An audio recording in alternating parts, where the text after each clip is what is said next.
Welcome to the IVM Podcast Network.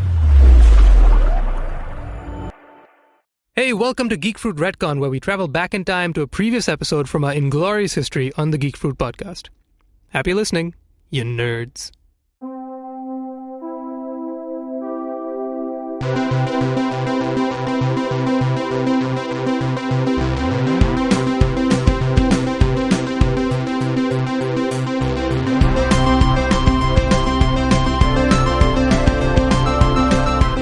Hi, you're listening to Geek Fruit with me, Tejas, Jishnu, and Dinkar. Hi, guys. We have all rejoined. Hello. It happens. Yes. Sometimes. It happens. We've all been kind of off and on in the last couple of weeks because we've had other things to do. Believe it or not, being a geek is hard. And we have other things in life that require our attention apart from comic books. So, Not to say we don't love this stuff. we do, which is why we have a podcast. That's why I won't say that I don't. Thank you, Jishnu. I just wanted to clear that up. Okay, so basically we've got We the have vibe. that on the record, right? If you have, No, it's on a digital track on Pro Tools. All right, cool. Record is very expensive these days. We will pull this up when... It's really hip, but it's very expensive. You don't like vinyl? Anyway, so basically, if you haven't got the vibe of this episode, it's all about comedy, guys. We're trying to be funny today. We're talking about science fiction comedies. Yes. And, Jishnu, tell us a joke. A science fiction joke, though. Ideally. You don't want to go down that road. It's a dark, deep chasm. That was great, Jishnu. Yeah. Oh, thank you. I'm here all day. No, I'm here for like 1 hour. Then I leave. 3 planets walked into a solar system. Wow, planets walking. That's amazing. That's Good one. None of these jokes have punchlines. What happened then, though? I don't know, I was going to go with something about Uranus, but then it just didn't feel right.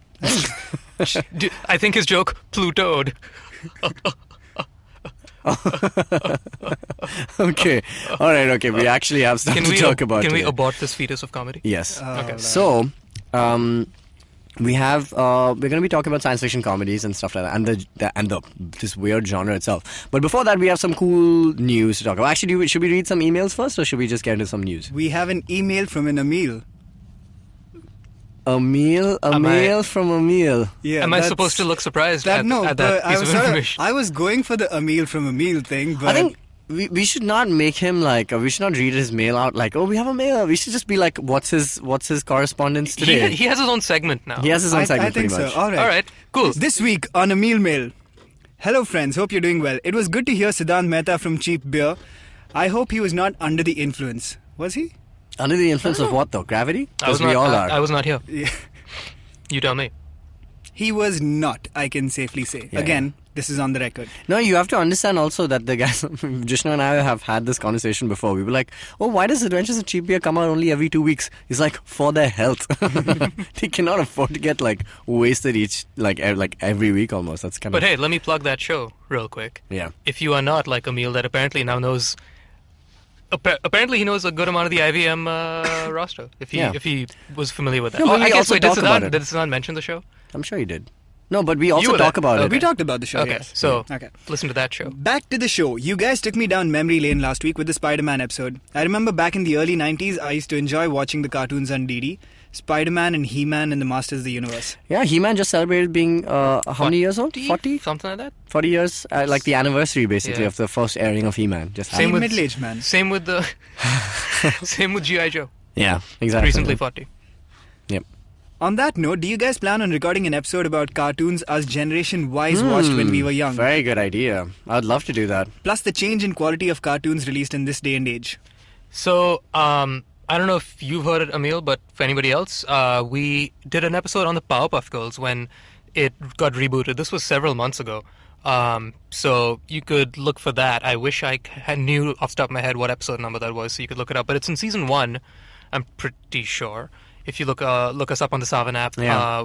I'm almost positive it's in the first season, towards the end of the first season. So we did one episode dedicated to Just the to Powerpuff Powerpuff Girls. Girls, and we did one on the Ninja Turtles as well, at least a little bit. I mean, we did it about the movie, but we also kind of talked That's about right. the show. Yeah. So we did one about the Turtles when TMNT 2 came out, also several months ago.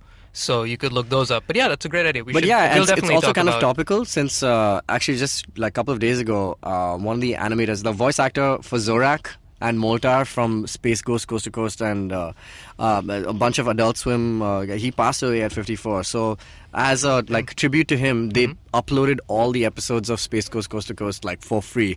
I don't know if you guys know about the show, but Space Ghost was obviously the very cheesy, funny kind of show. It was not funny actually. It was Space Ghost and Birdman. That was the combination. Birdman and Bird Boy. There was one Bird Boy also. Yeah. So basically, Space Ghost came out, and then Adult Swim took these shows and redubbed them and kind of reanimated them also, They didn't reanimate. So they were animated. That was Harvey Birdman, Attorney at Law, where basically Birdman becomes That was great. And it was Gary Coleman. Was it Gary Coleman? Yeah, the guy who Really? voiced Harvey Birdman. So What? Yeah. So anyway, so basically, it was really funny. It was this full tongue in cheek kind of show and stuff. And the guy who voiced Zorak, who was the main villain from Space Ghost, the praying mantis. Alien. He's kind of like a weird insecty. I thought he was an alien. Oh no, sorry, that's the other one. Sorry, yeah. So yeah.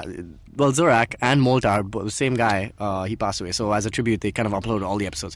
So maybe we could do something about that. We could talk about these old school cartoons finding new life and things like that. These are also sci-fi comedies. This is true. Yeah, this is true. And speaking as a bunch of millennials who grew up in the 90s watching a lot of Hanna-Barbera, the Hanna-Barbera universe is very close to seeing the HBO, yes. The cinematic the screen. HBCU, the Hanna-Barbera HBCU. cartoon universe. I believe Yeah. So I don't know. I forget which movie is the first one that's going to happen. They are doing something like a crossover, like Scooby and I'm sure they would. the I think Flintstones Scooby-Doo is definitely or becoming something? an animated movie. It's coming out in a couple of years, 2018, I think. But it's going to be fully animated because the last two didn't work out. And it will be a full-blown universe, right? They are doing crossover. I'm sure everyone would, and I'd love to see that. Yeah. Like how they did the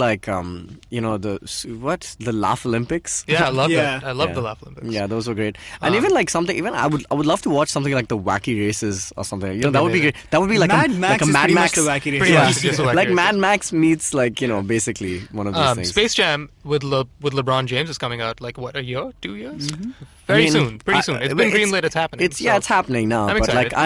I've waited, so I can wait. But I'd love to see it. I mean, I don't think it'd ever be able to capture the imagination as much as the first one did. But it was That's Michael also because Jordan. we're older and our imagination is that much more jaded. This is true. Okay, cool. So we have that. Thanks, Emil, for writing in, as usual. But yeah, keep writing in, man. We have a lot of solid things we should be talking about. And we're kind of in that phase right now where movies are... the first phase of the big tentpole films are over, and now we're just waiting on Doctor Strange and Fantastic Beasts and things like that. Of course, not to say Rogue One.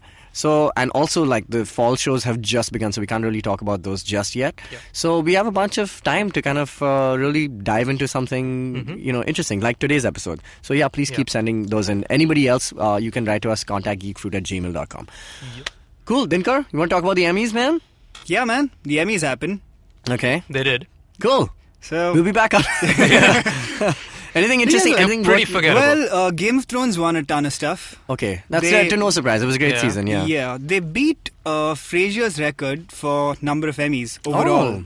So I think 38 to Frasier's 37. So they are now the Wait, most... they won 38 Emmys? No. No. Overall. time, Okay, yes. cool. Overall. They are the most Emmy'd show in history now, I suppose. What about Best Actor, Best Actress, things like that? People vs. O.J. Simpson was runner-up in that Okay, category. cool. So I know that they won a whole bunch of the acting. Oh, that's the one that John Travolta is Yes. in? Yeah. And this guy, David Schwimmer. David Schwimmer, Yep, yes. yep. Oh, sweet. So I'll put you this way. So I watched the entire thing, but I fast-forwarded through a good 70% of it. Oh, is it good, though? It was Is this I mean, because of your personal hatred of Jimmy Kimmel? pretty much. Why Jimmy I mean, Kimmel? I watched everything he He was did. the host. Jimmy Kimmel hosted it. Oh, I see. And just from the word go, the opening sketch was incredibly just... I've already forgotten it. I saw it 2 days ago and I couldn't tell you what the hell happened. I'm so sorry. in it. I was thinking you skipped through 70% of People versus O.J. Simpson. No, I still need to see that. I really Okay, want to. cool. Yeah, all right. That'll happen I was like, some why year. is Jimmy Kimmel hosting People versus O.J. Simpson? This is bizarre. Why does it need a host? Why does it have a sketch? All But right, he did say aptly though, where when the show opened, he was like, "So People vs. OJ is nominated for a bunch of stuff. It's probably going to win a bunch of stuff, as it did." Yeah. And the big question is, who are you going to thank? Are you going to thank OJ because without him, none of this would be possible? Which is true. So he had a That's valid true. point. So yeah, he was all right. He was fine. I mean, I can't really say he didn't do badly, but it was just very fine, forgettable. Yeah. There were no real big moments in it that I will, go back Take away and take and away tell your and kids. tell my kids about. Well, the Emmys as a show is always hit or miss, though. True.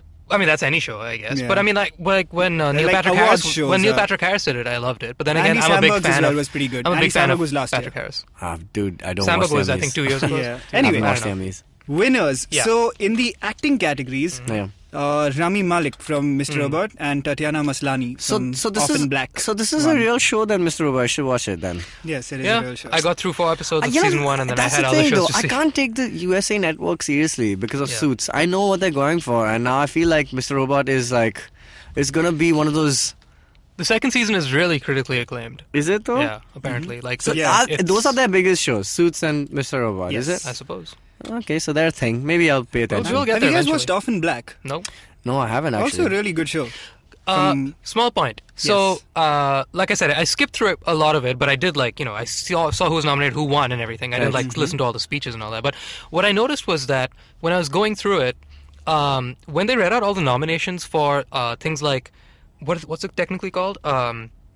TV movie. Yeah, Short film as a miniseries or TV movie. I yeah. distinctly remember 5-6 years ago when I'd watched the Emmys, I would never have a clue about what the hell those things were. I was like, where? Dude, those are Who great knows about now. these things? And now it's like They're just real. your TV Yeah. movie like Sherlock Holmes, The Abominable Bride won for something or the other for a TV movie.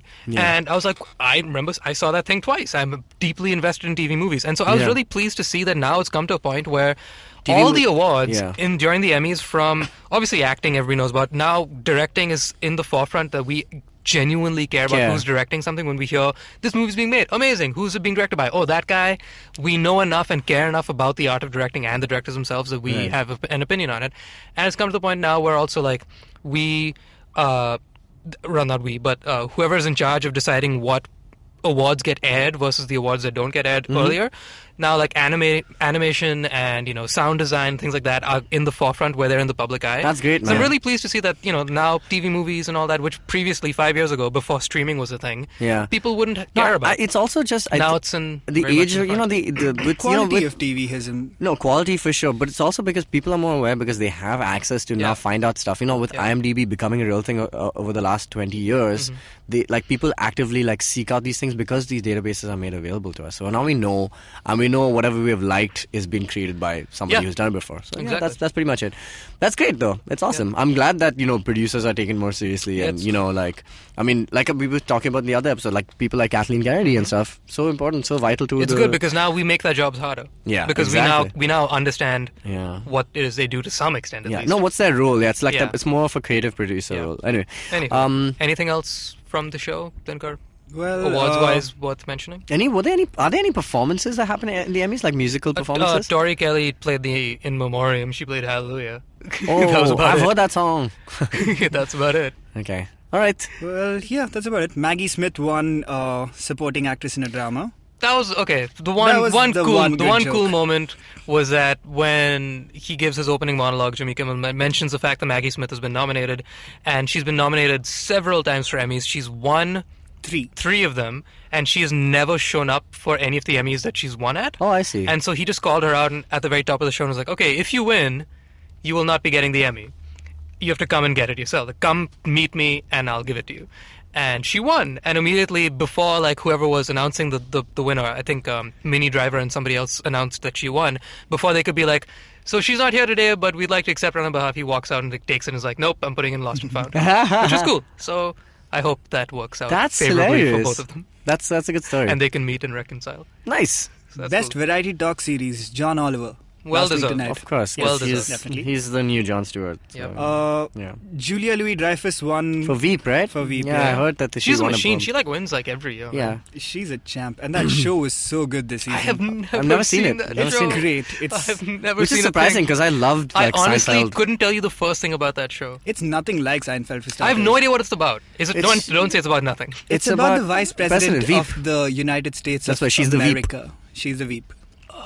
Yeah. Oh my god. It's, Well, uh, she it's- starts out as the Veep. It's funny House of I Cards. had It's the tiniest weirdly- explosion in my brain. Yeah. They both, House of mind Cards just and exploded. Veep, follow a very similar arc. Arc, I think yeah, I because think there's I've heard only about it. one place for a vice president to go, which is become the president. Or Hey, spoiler, man. Oh, Jesus. she does. I mean, it's not a it's. I'm sorry. screw Jishnu. you. for House of Cards Screw even. you. All right. Okay. Let's take a else? short break now and let's get to the science fiction comedies of the last 40 Ever. years. Ever, yeah, pretty much. We're just going to talk all of them. Okay, we'll be right back. Break.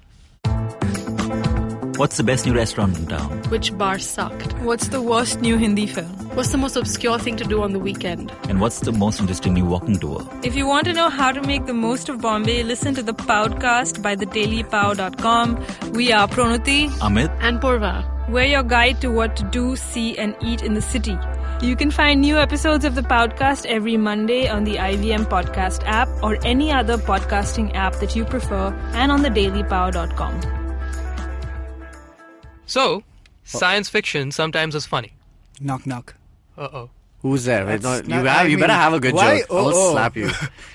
Because- Who's there? Because my bell doesn't work, and why is somebody knocking? Orange. Orange who? Jesus Christ. Aren't you glad we're talking about sci-fi comedies today? Okay, that's very possible because it had nothing actually science fiction in that. Orange. It's a space orange. Did I forget to say that? Oh, okay. Oh my god, that was great. Right. So, science fiction sometimes comedies. science fiction is funny. This was not one example. But either which way, the question that I had on my mind was in thinking about science fiction comedy, we recently saw the trailer for Lego Batman, which will be coming out very soon. We're very excited about that. And my thinking on Lego Batman and like how excited I am for it and how awesome the trailer looks is that it's a very self-deprecating film about the genre of science fiction, which is very similar to like what Kick-Ass was, in that it calls it out on Yeah, a lot of tropes, satire, right? And so yeah. it's very satirical, yeah. And so when I saw the trailer, I thought to myself, if this movie does anywhere as well as the Lego movie, which was just brilliant was across the amazing, board, yeah. if this movie manages to pull that off again, this movie, I think, potentially could do for science fiction what the Scary Movie franchise did for horror in the 90s Yeah. and early 2000s, which is that it called it out for all its tropes, and therefore it sort of educated the audience and called out the creators behind the genre on a lot of the things that they've been recycling again and again. And therefore, I think it forced the filmmakers in the genre of horror to then have to up their game. And now we have a different style of horror that we see these days as opposed to 10 years ago. Yeah, it's So, much better now. Horror is I think become it is, so good right it is far now. better. Like, yeah. So I'm hopeful that the Lego Batman movie will do something similar and therefore, make movies better by basically saying, all right, we have now seen what you've done a million times. You need to up your game, Yeah, which I think is a good challenge. I think anything that has lasted long enough, like like how the westerns were there, like or any genre of film, Yeah. if it lasts long enough, it starts being made fun of, and Yeah. that's exactly what's happened to superheroes, like right now with Guardians and Deadpool and things like that. But I think just generally, if you take a step back from just the superhero aspect of it, I think just sci-fi comedy must be like the craziest mashup genre ever. Like, if at least it seems so bizarre because science fiction originally, when it was like created, was kind of like it was supposed to be political allegory and stuff like Metropolis, the movie. Which was in 1930s, and they showed this whole dystopian life. And basically, it was authors who were too scared to use real life to call out their governments and things like that. So they said they'd set it in a new world, change the skin color, blah blah blah, and whatever, science fiction was created. And Not then, about us, guys. yeah, it's in space. It's in space, guys. So yeah, and I think just by the very nature of it existing for so long and using that same medium, somebody said, "Hey, let's just spoof the science fiction comedy," and that it just bore a fruit which is just like never ending now, man. Like now you can just it's just so funny, man. Like because I mean, the other thing you were talking about just before we started this episode, you were saying and you've never seen a science fiction movie which does not spoof its own like tropes, and it just happens. But nobody just happens to live in space anyway. Like I think any normal comedy film which is set on Earth, like we all know what Earth is like, so we always will just we know what's funny here, and that's why it's just a regular comedy movie. But we don't know what it's like up there. Well, can you? The only thing we don't know what it's like to be in space, and the only reference we have are science fiction movies. Right. So whatever we see in that's the thing you're going to spoof. That's basically it. Could you imagine, like, let's say, I think one of the most grounded genres of comedy that we have is the what do you call it? Mockumentary. Mockumentaries. Yes. Like you take your Office kind of style, where it's basically What We Do in it's- the Shadows, things like yeah, that. so Yeah. it's funny because of the fact that the character thinks nobody's watching him, and you just let him be himself, and he is inherently funny because of the situation. That's life, right? Like, yeah. stupid shit happens all the time. There's nobody there to see it, but you yourself snicker to yourself in your own head. Yeah. So now, imagine, we have things like the NSS and people living on satellites for, months, years on end. Yeah. So ISS. Sorry, the ISS. Yeah. Jesus. So we have people living up in space and that have been doing this for years. So could you imagine, is it not feasible to do a mockumentary set on the ISS? Yeah. You could. Well, mockumentaries are still a newish format, so I don't know That if fly on that the would be wall the kind of first. thing, right? Yeah, Yeah. exactly. So I'm not sure if that would be the first thing that would fly, but I think sci-fi comedies have sort of expanded into being funny by themselves. So we could split this up into two categories. Really, Sure. you have your It is genre two- yeah. spoofs, which is not something that. So scary movies probably like the That's- modern example of it, but it's been around for ages with like 20 years, Mel yeah. Brooks movies Yeah, or like exactly. I was going to say all the- Spaceballs is probably the Zucker Abrams Zucker movies, like All the National Naked Lampoon Gun, stuff, yeah, yeah, the yeah. National Lampoon stuff. Yeah. So that stuff has existed for a while, and sci-fi spoofs in that zone have been done. Like one of the first sci-fi comedies I can think of is a Woody Allen movie called Sleeper. Yeah, of course. Where like he wakes up like centuries in the future, Yeah. and probably because of that being the first time you're seeing a comedy inside, it's pretty much just a Woody Allen movie, and he's just been transposed into new space. So like the Yeah. jokes are still about like sex and politics and Yeah. and Right. like Yeah. Woody Allen's two major preoccupations. Yeah. So I think So, yeah, now you're right. we've sort of take Guardians of the Galaxy for example. I would consider that a comedy. It's a comedy. It is a comedy. It just happens to be in space. Yeah. Yeah. That is not self-referential in the like it takes the space setting as a given. So it's not like a hey we're all in space and that's why this is funny kind of Right. situation. Yeah. So I think that is probably starting to happen. I think Hitchhiker's Guide. Hitchhikers is what exactly Yeah. I was going to talk. I think Hitchhikers was the first example. Like just generally being a book about, taking science fiction to make funny jokes. Like what is it called? The Infinity Drive? Or what is The it? Infinity Drive. It's No, so- the Improbability Drive. Improbability Drive, right? So that's just like ridiculous. Like just saying, oh, anything can happen, and what is the least likely thing to happen is going to happen. Like, so Yeah. whenever they go into hyper like space, the ship turns into like a rubber duck Yeah. or something. It's just like silly, but it's just using It's the fact really, that really ridiculous. oh, It's science. like Murphy's Law on crack. Yeah, Yeah. pretty much. It's Yeah. like science can do these things, so it's funny. And they just they go more and more ridiculous. But the jokes are always grounded in like Earth stuff, so I know. Yeah. Like It's because also your primary character is also an Earthling. An Earthling. It's like Arthur Dent is supposed to be us. Yeah. Just Good. experience Yeah. all Yeah, this. like in random Guardians. stuff. In Guardians was our most relatable character is Chris Pratt, who is a Terran. Yeah. He was taken from Earth, and his whole anger issue with Yondu and the Ravagers is the fact that he was stolen away. So do you And think so that everything movie- we- I don't see that as a space thing though. That's more like a belonging to your family. Yeah, kind but of I think, do you situation. think it would have been less relatable if he didn't have like Earth product, like the whole awesome Yeah, mix? if he didn't have the Volume awesome 1. mix thing, and like we Yeah. see it from the perspective of an 80s kid, which is what we all are, right? So that's why Marvel is doing so well, is because they know that the audience is not only kids, but it's a bunch of 20 and 30-year-olds who grew up wishing these movies could be made, and now we're seeing the movie, so it's starring a guy born when we were born. And so I think we relate to the fact that this soundtrack is our soundtrack, but it's ray guns blasting into space, whereas if it was like Star Wars or like Star Trek, it would be this really ethereal, spacey soundtrack, as opposed to David Bowie, Yeah. which is the most relatable spacey soundtrack we can get, Pretty much. Spaceman. So Well, you've got to have some sort of Earth connection, I suppose, because think that's only the primary viewing comedy, audience though? for most movies today is on Earth. So, Well, yeah. No, but I'm saying, I'd say 100%. really? Yeah, That is an astonishing statistic. But my only thing is that for science fiction comedy to work, must there be a relatability factor, I or can think you for- just do anything? Like, For comedies, probably for like stories in general to work, you do need something to relate to, right? Yeah. I mean, you always have a protagonist that we have to, like an audience surrogate at Yeah. the least. Yeah. So it makes sense that would be an Earthling for most stuff. Mhm. So I don't see that as a thing specific to sci-fi. like what if comedies. like Groot was the leader of the Guardians of the Galaxy? Yeah. It would be much harder, but I don't know. It's equally funny. I don't see why not. But well, okay, so if it was if the Guardians movie was just cast a bunch of Groots, right? A bunch of different characters from Groot's race, Yeah. who all just said, "We are Groot," it would be funny because everybody's just saying, "I am Groot" or "We are Groot" or whatever, some Variation. pronoun they're in.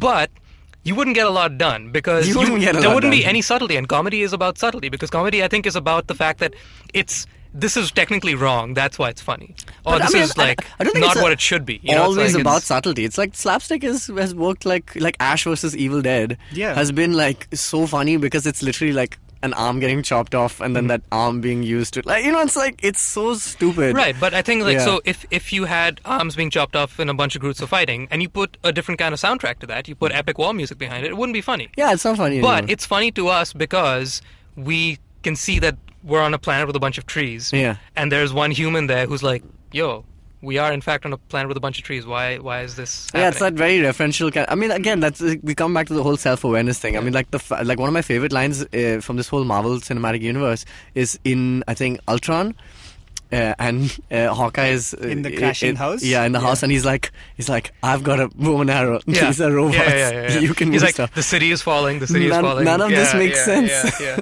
It's great. It's so great. because it's so real. Yeah. And the second greatest line was Iron Man in Civil War. He's like, if anybody else is hiding any astonishing Yeah. like features, like Yeah. surprising facts, Yeah. just like now's the time. I think that's making it self-aware is just the root. I think so. Why Marvel has just to move on, Marvel has really nailed the whole comedy aspect. I think Joss Whedon is the guy who said he's like, if you want to make a comedy film, don't make a comedy film, make an action film, and then put comedy in it. That's what will make it really funny. And everybody, why Marvel has been so successful? I mean, apart from their like really good casting and they have good stories, no doubt. But their comedy is so on point, man. Like they make their movies so funny that like you'd love to see like these heroes which you could only see them in one like dimension, which is like you see Iron Man, super serious, alcoholic, make him relatable and gritty and dark. But you see Robert Downey Jr. doing those things, like seeing the dark side, but he's also like got such a crazy sense of humor, and he's kind of birthed this entire like literally 18 billion franchise, like this whole Marvel Cinematic Universe. It's just based on comedy, man. Probably, I think that's probably great. the most telling moment, speaking of Downey, and the most recent iteration in the universe with Civil War was the moment where he meets Spidey, he convinces him, Yeah. Spidey puts the web on his hand, and he's like trapped to Yeah, the it's door, like- and he's like, "Okay, fine, Yes, Spider-Man," and he pauses for like a second, gives him that epic look, and he's like, "Okay, listen, enough with this look." Get me out of this. Because you're playing into what the audience has been waiting for, and it's like, Yeah. I'm very aware of like the crowd is going to cheer, and then I'm going to stop. Yeah. And No, it's also totally like they're saying exactly what you're thinking. fourth He's like, wall okay, breaking, he's yeah. stuck there. No, he's like, okay, get me out of this thing. there's no fourth wall with the MCU in that regard. Yeah, it's true. You know, like Vision takes the hammer like mid-fight. He's like, "Oh, it's terribly well balanced." Oh, Yeah. yes, because if there's too much weight on it, then you lose power on the swing. Like, it's they're there's just no saying, fourth wall. They're saying pretty and much they're exactly very what you're accepting of it. thinking. Yeah. The DC universe does not have a fourth wall break Yeah. in that regard. It's This super is true. self-serious. So, like, one of the ways Marvel, like, it's probably like almost a formula at this point of how they incorporate comedy Yeah. is the throwaway line or the joke that Yeah. happens is always like a breaking of the fourth wall. Dude, it's Yeah. a, Not such a literally, win. but like, yeah. Such a win. And it Yeah. works great, like It works. almost every time. Though Yeah. they also have the other kind of jokes, like the entire course. sequence in Ultron where everyone's struggling to lift the hammer. Yeah. So Yeah. that's not like you're not winking at the audience. Yeah, right? absolutely. That's completely character and story Absolutely. based, and that Absolutely. works as well. No, and that's that's the brilliance of that scene is that it starts off as what you think is just a comedic scene, but it has so much value Yeah. later Yeah. on. Like just like it's a perfectly good plot point. Yeah. But yeah, man, I you're right. There are those moments which you can see, like even one of the really other really funny ones is the the really tiny car that both Sam Wilson and this I one sitting, love and he's that. like, can you move your seat ahead? No. Yeah, again, like character based. You're brilliant. not. Yeah, absolutely. Just Whereas the brilliant. Hawkeye line is something where you're sort of acknowledging what the audience is thinking. Yeah. So they do both modes of comedy and they both work. With the DC universe, or I suppose a lot of sci-fi comedies, you don't have that luxury I mean, the DC universe obviously Wait, they're not. sorry, which luxury? of winking at the audience. What do you mean they don't have the luxury? Because they could if they wanted Well, to. They could if they wanted to, Yeah. but they've chosen to go the serious route. Sure, yeah. No, I think even the comedy that they're now most definitely going to infuse into their films are not going to be these. I don't know how fourth wall breaking they might be. Yeah. Like though we have seen some instances of it. Like for example, he's like, I hear you talk to fish. That's great because Right. everyone's been thinking that. So I think maybe that might be there, but I'm still thinking it's going to be more of like how the Flash interacts with Batman. That's like comedy because he's Yes. an awkward guy. It's Yeah. two opposing So, characters meeting. and both these examples you've given are from one trailer, and as we've Exactly. learned the hard way, unfortunately, making a trailer funny is pretty easy because all your lines are out of context, and you just literally put a bunch of punchlines in for 2 minutes, and you have a trailer. So it'll be interesting to see if those jokes land in context, because there were some funny moments in the BVS thing as well, which just Is did she not with land. you? Is she like, with you? I would not pick a fight with this gentleman. Ha ha ha. That did That not was just land. annoying, yeah, Right. that So was- like they've tried that and they failed with BVS. So hopefully things will change around. Another movie which I've brought up a bunch of times, which I keep coming back to, which we mentioned on the Alan Rickman episode we did a while ago, which is probably still my favorite Alan Rickman movie, is Galaxy Quest. Yeah. And Movie. there's one specific instance where Sigourney Weaver.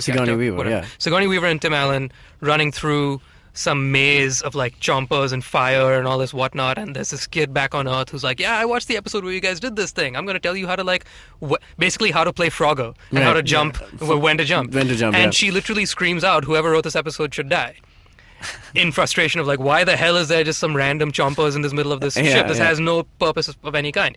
And that movie, the entire crux is on the fact that somebody else has written what our lives are. Yes. Yeah. And we That's are true. now forced into the imagination of a child, which is, this has no relevance, no logical Yeah. reason whatsoever, but it would be cool to see, wouldn't it? So I'm going to put you guys in this tricky situation and have you jump through hoops for my amusement. Just to take off from that point, so there's this other style of comedy, but they like, okay, terrible example Sure. is Pixels. Okay. The movie where they Did any of us taking- actually see it? No, we didn't, but you know Okay, what it's yeah, but about. I I mean, know, like yeah. it does not.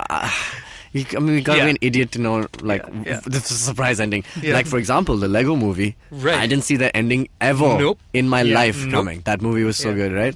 So But what yeah, about Pixels? so Pixels, I'm just saying, is that other style where you're just. So I think where they're using things that we love, like again that 80s nostalgia, Mm-hmm. and just making. So it's not a spoof because didn't exist before. Yeah.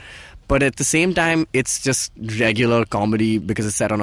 And it's the same thing like what Ghostbusters could easily fall into also. It's like a comedy, but it's a science fiction comedy. So I Right. think those definitely exist. So we have the genre spoof, which is like the superhero spoof, which is, for example... Actually, you can't even count superheroes. I just feel like that's its own thing now. It is. It's, like, It kind of it's not is. It kind even of is. science fiction Because, anymore. okay, so one point I want to make, which I mentioned previously about, I think the nature of comedy is that you need to have rules that have to be established, and you have to then break those rules or push those rules, Yeah. which is what makes it funny. Because if you live within those rules, then it's boring, and that's what we all do every day.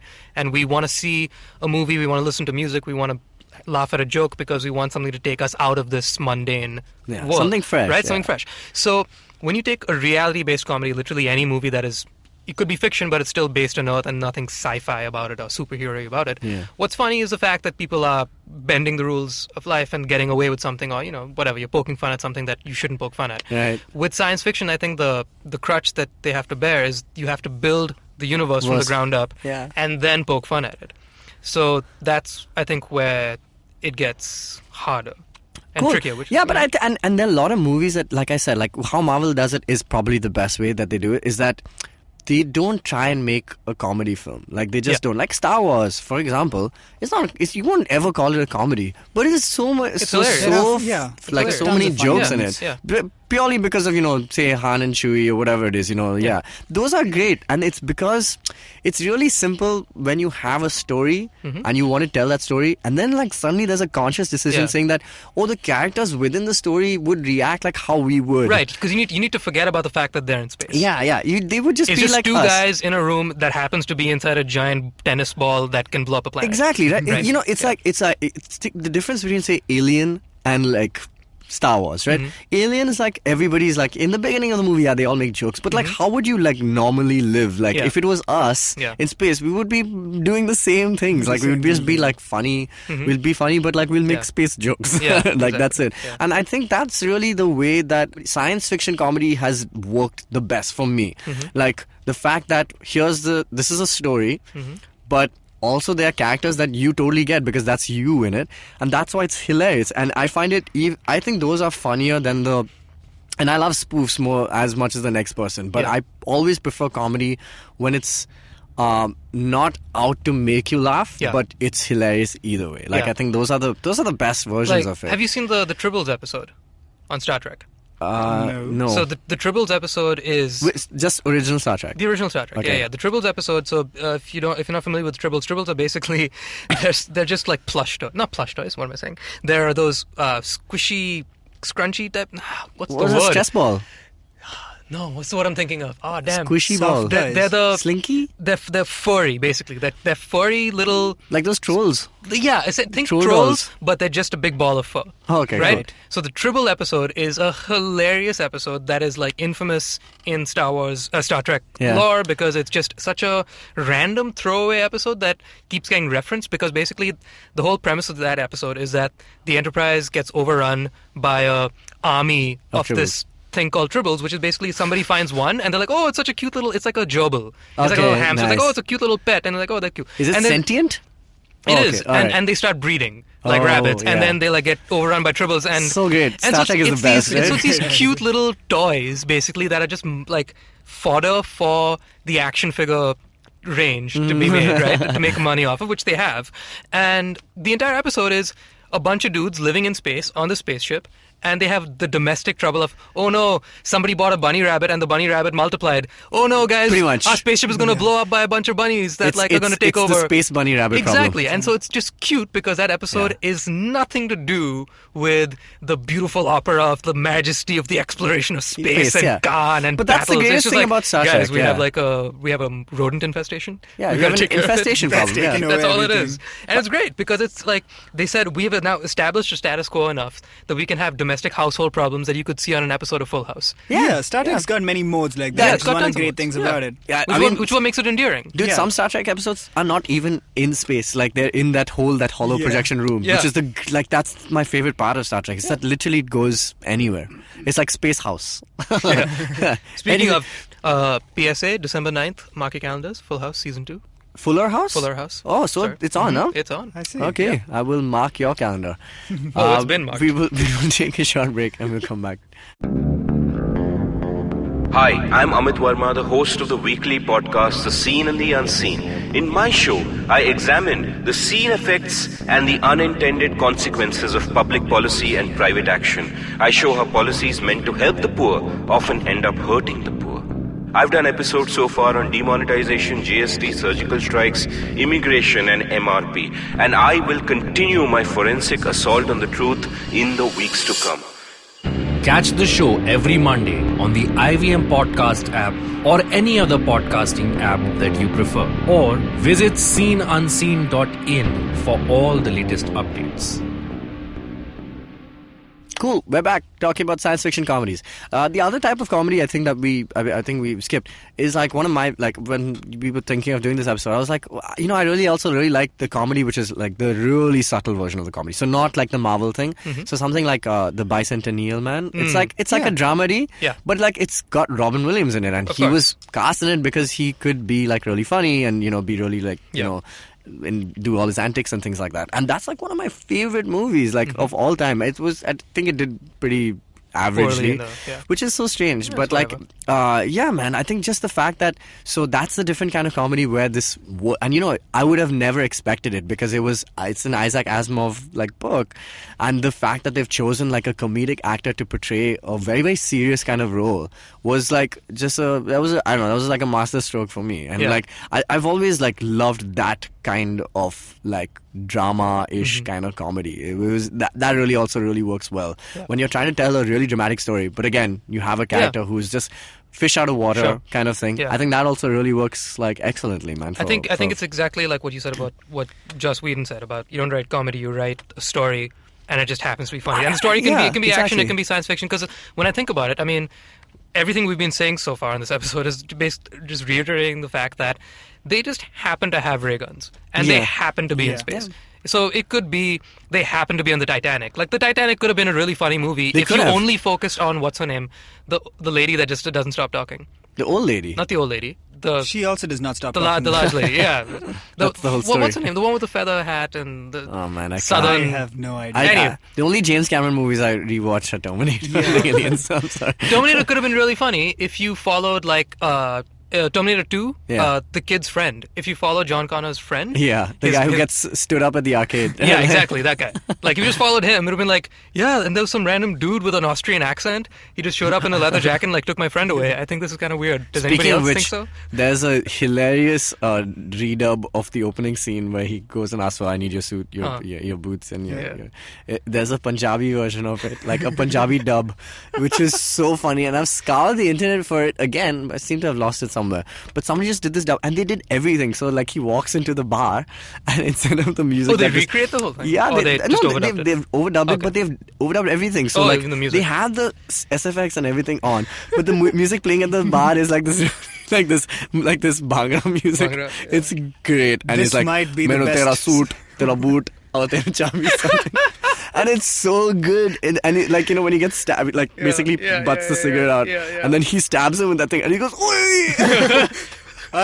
Shut it down. That's the best sci-fi comedy ever. It is so no good. I question. would watch the hell out of that. So just to Yeah. bring back your point, Yeah. is that, no, I think there are also, like, no, the genre spoof is not saying that, oh, there happen to be ray guns. It's like the comedy is the ray guns. Like, you know, the comedy is that we're also... Sure. Like, I think Spaceballs is doing that. Is making fun of all the Star Warsy thing, like the lightsaber and Yes. things like that. Yeah. Totally. So again, in the genre spoof zone. But let me tell you a story of a film that I think has a lot of these, like, sci-fi, comic booky, geeky elements, but does not...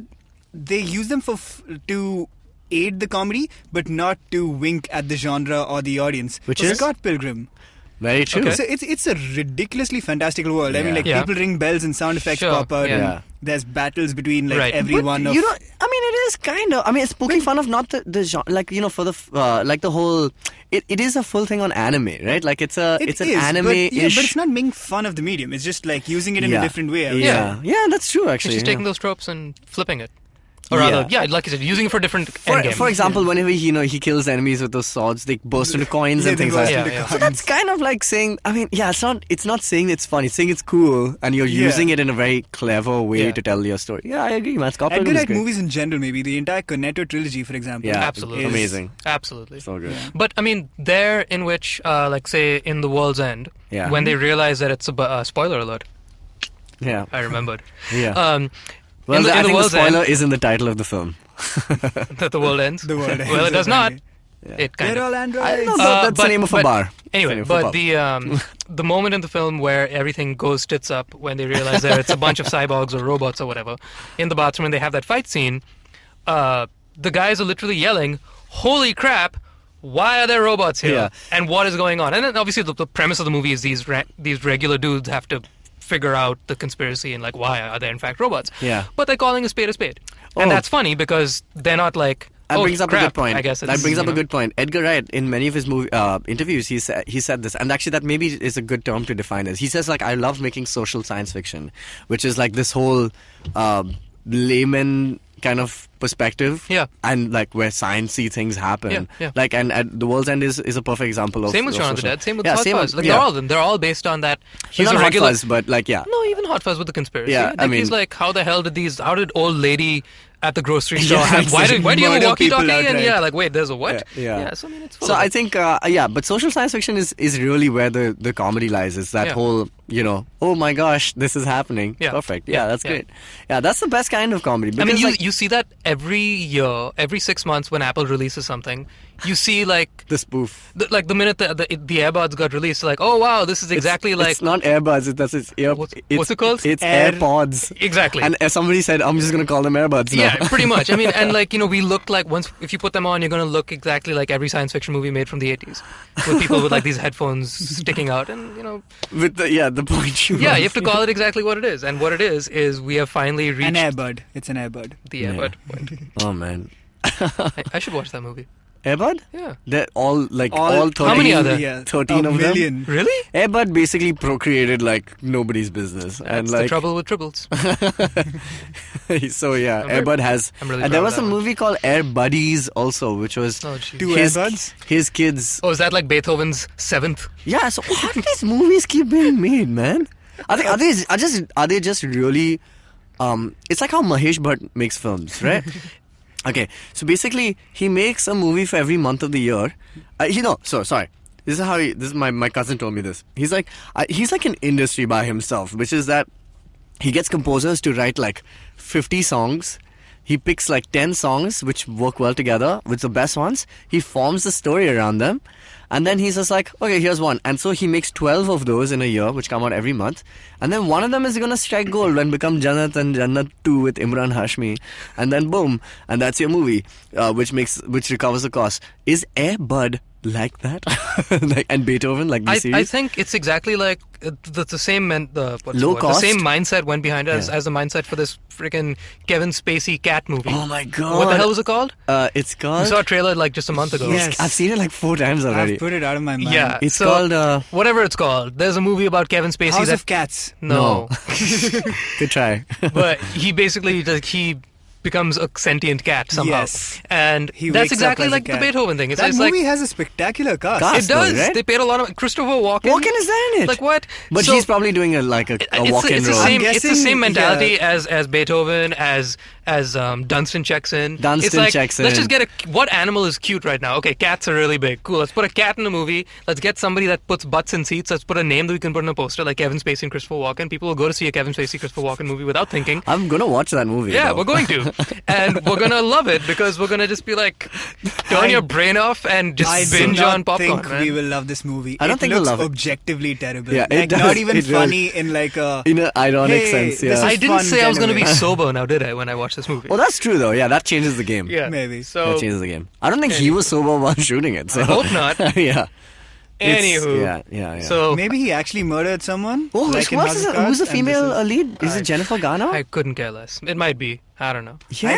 I huge think cast. Whatever. Mittens the cat. Okay, is before the we female lead. go any further into this black hole, does anybody have anything more intelligent to say? Lest we now move on to random news. Yeah, man. I just want to see more movies like Bicentennial, man. Like really, I just want to see those movies which have great like stories, but like have everything. It's like romance and comedy, like Cloud Like Atlas. life. Cloud Atlas was a good. Cloud like, Atlas really pushed my limits. I love that movie. It's one of my favorites. Yeah? Yeah, I really love it. I don't know. I just loved I it. struggled a bit.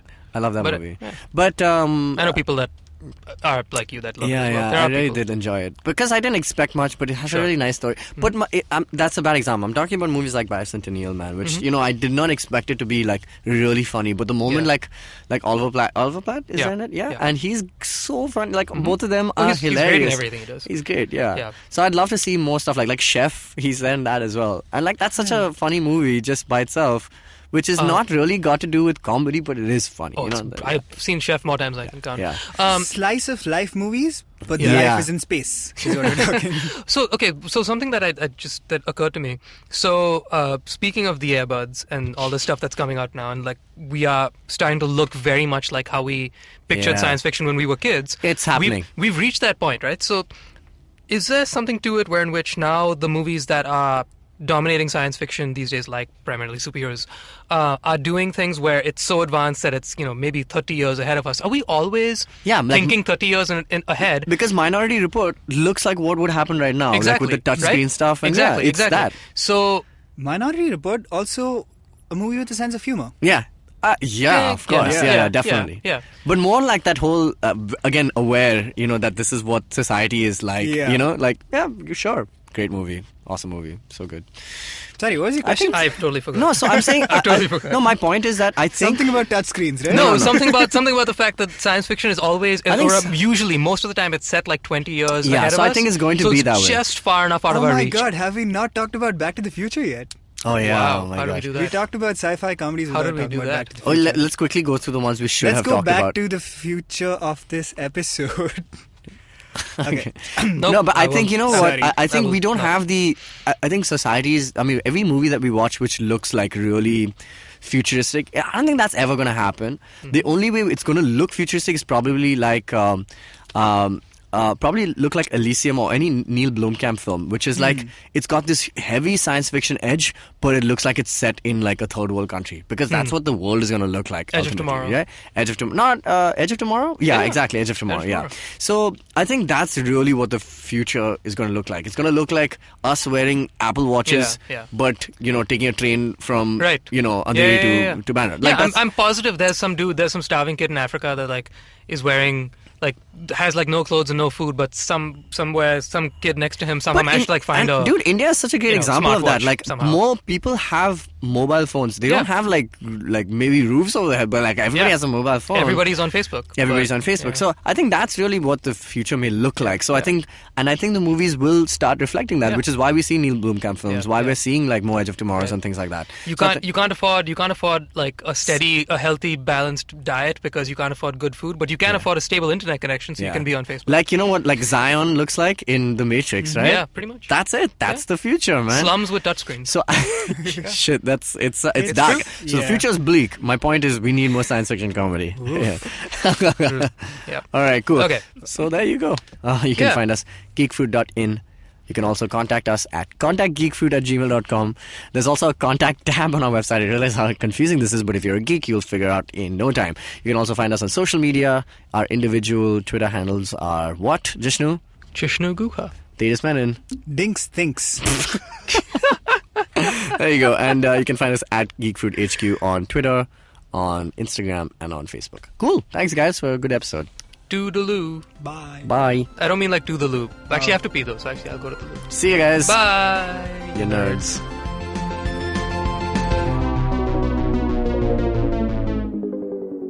Now, I know the Fan Garage seems like a place which my mother fears I'll spend the rest of my adult life in, but fortunately for her, it's actually a great podcast on sports. Something else she wishes I chose instead of being a nerd. Get your daily news on all the action going on in cricket, fantasy cricket, and Indian football every day on iTunes, Stitcher, or even the IVM Podcast app. Excuse me भैया, excuse me. बोलिए madam. Menu में क्या है? Menu में scene unseen है, podcast है, on course है, Cyrus है, made in India, rediscovery project, empowering series, sex wax है, आईवीएम लाइक्स है, सिंप्लीफाइड है, कीपिंग इट क्वियर है, टिंग्स एंड डेस्टिनेशंस है, माय नेबर जकरबर्ग है और द फैन गराज है. आपको क्या चाहिए? एक बार रिपीट कर देंगे क्या? रिपीट नहीं करता हम. आप जाओ ivmpodcast.com पे और सुनो ये सब, या फिर डाउनलोड करो उनका ऐप. सब आपकी उंगलियों पे.